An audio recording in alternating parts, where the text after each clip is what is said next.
Okay, we're on Keilim Perek Kaf Chet, Mishnah Bet, second Mishnah in the 28th chapter of Masechet Keilim. We're in a very interesting case. Well, I don't know if you see it as interesting. I think it's interesting. Big machloken. We actually have a chart. Pachot mishlosha al shlosha. As if you had a beged that was less than 3 tfachim by 3 tfachim. So it was small beged, but then hitkino lapok bo et amerchatz. So you designated it lapok bo, like from to stop up. Listom nekavim sheba merchatz, to stop up holes in the merchatz, is the bathhouse. Shelo yehitzei hachom. I guess using it as insulation, to insulate your merchatz. Lina'er bo et hakdeira, to shake the kedera, using it as a pot holder. Lechoz bo et hakdeira, to hold the pot, kedei la'arot benu, to pour, l'toch kedera, or l'toch tamchoy, to pour it into another pot. So using it as a pot holder. But they would, these are on their way out, as we're going to say. L'kanech bo et harechaim, to wipe off the rechaim, the grinder, the grain grinder.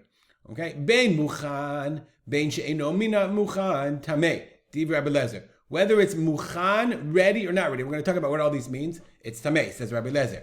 Rabbi Yeshua says, bein mina muchan, bein she'eno mina muchan, tahor. Whether it's ready or not ready, it's tahor. Rabbi Akiva says, mina muchan tameh, she'eno mina muchan tahor. If it's muchan, it's tameh. If it's not muchan tahor. I made a chart, of course, and we're going to leave this in a second so you can just see very visually. We're going to focus only on here.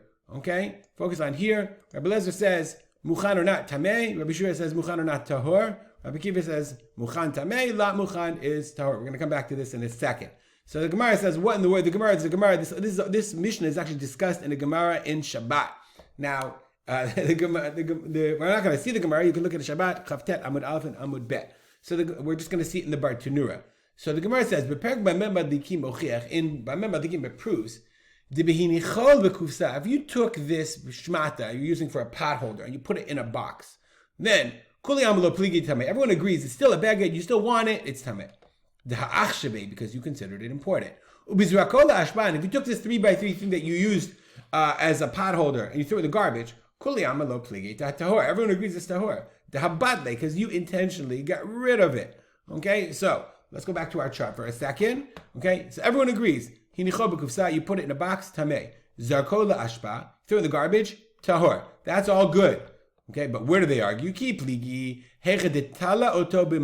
you hung it, where do they argue? If you hung it up in a magod, look it up in the Jastro, magod is a frame to spread clothes on. You hung it up on the clothes hanger thing. Koilia. Anybody knows Old French. Or if you hung it achorei hadelet, behind the door. Okay, so now I want to point out, if you want to look it up, there's a big sugya in Bamem Madlikin. The Kahati points out a bunch of machlokot. We're going to just explain the way the Bar Tanura does, because this is a Mishnah Yomit Shir.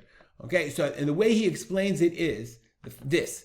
Okay, this is box tameh zakol ashba tahor. What they call muchan is tla'oba magod. If you hung it on the magod on the frame, and not muchan is hinicho acharei adelet. If you hung it behind the door, however that is, that's considered not muchan. Lezer says always tameh until you threw it in the garbage. Okay, Rabbi Yeshua says always tahor unless you put it away. And then Rabbi Akiva says, no, it's tameh if you hung it up on the magod, but it's tahor if you hinicho acharei adelet. So let's look at that in the Bar Tanura very briefly. Okay, and the real question is, why does muchan? The hard part of explaining it is why is hanging the magod considered muchan, and hanging it on the door considered eino muchan? Muchan for what? So the Bar Tanura says, Rabbi Lezer Savar, beini nicho b'magod, whether you hung it up in the frame, shenu eki muchan legabei zarko b'ashba, it's ready to be thrown out in the garbage. Right? That's the tricky part, right? Tla'oba magod is muchan to throw it in the garbage. Nonetheless, still tameh. Whether you put it behind the door, it's not ready vis-a-vis putting it putting away in the cabinet or the box. So it's a little bit unusual. It's a little weird. The way the Gemara explains it. Nonetheless, it's tameh as long as you throw it in the garbage. And Rabbi Yeshua says it's always tahor unless you put it in the box. And Rabbi Akiva says it depends. As we said, it depends. Rabbi Akiva says, look, if you hung it up, then it's ready. It's like almost like putting it in the box. Whereas if you put it behind the door, it's like that's like on the way out of the door into the garbage, and therefore it's tahor. Okay, the Gemara says Matik Rabbi Akiva was changed his mind and position himself like Rabbi Yeshua. This is back of the chart, like Rabbi Yeshua, that it's always tahor unless you actually put it away for another day, like a regular potholder, I guess. Okay, we'll stop here. Dedicate our learning to the memory of my father. Oh, I want to point out. So the Kahati points out again. He says you can look at the Kahati. He points out all the different shitot. This is like a Tosfot explanation. Rashi has a different explanation. That's called Gemara. We're learning Mishnah Yomi. And dedicate our learning to the memory of my father, Rav Simcha ben Yitzchak Kalman. Make it a great day.